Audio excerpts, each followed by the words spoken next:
So Tangled is the new 3D Disney Digimation, which I'm not allowed to call it digital animation, which is sort of post-Shrek, sub-enchanted update of the story of Rapunzel.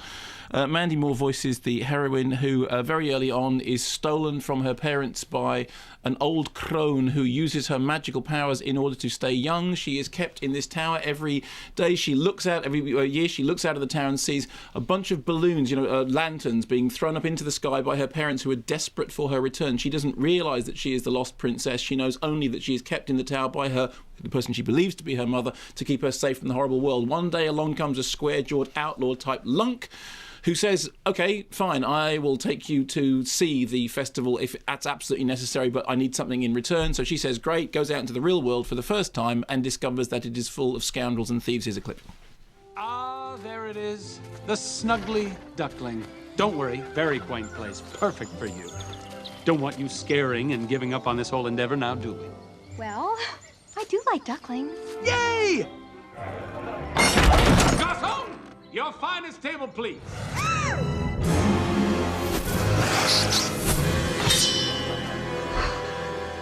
You smell that? Take a deep breath through the nose. Really let that seep in.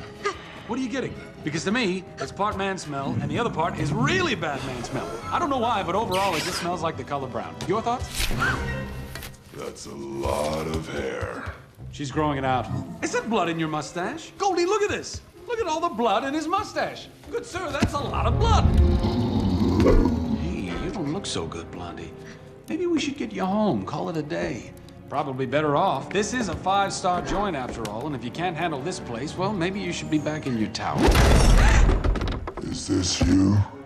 Zachary Levi, Mandy Moore, also Donna Murphy's in there, Ron Perlman's in it, and full-on digital animation 3D. There is one sequence in it in which the 3D kind of worked quite well, which is that obviously it all been built in the end towards getting towards the Festival of Lanterns, and when the lanterns are all floating up into the sky, because one of the things that 3D can do is small objects floating quite near to you. Yes, it can't do the Avatar thing, which is one of those splendid moments. Exactly.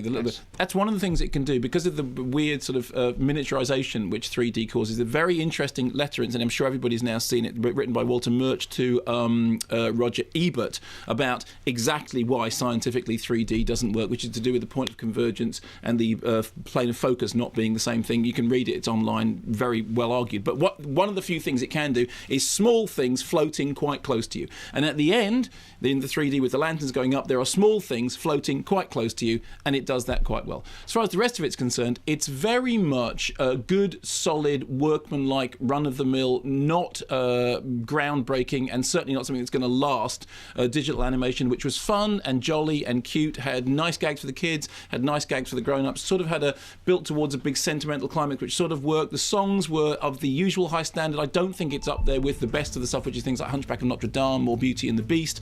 But it's good fun. Parents won't mind it at all. There are some sort of, nice role model things in it. Some of the animation looks very pretty. And for that one moment at the end, when the lanterns are floating around, you think, yeah, 3D, it's rubbish. But it does do floaty small things quite near to you quite well. And there are some floaty small things quite near to me quite well. And that's quite sweet.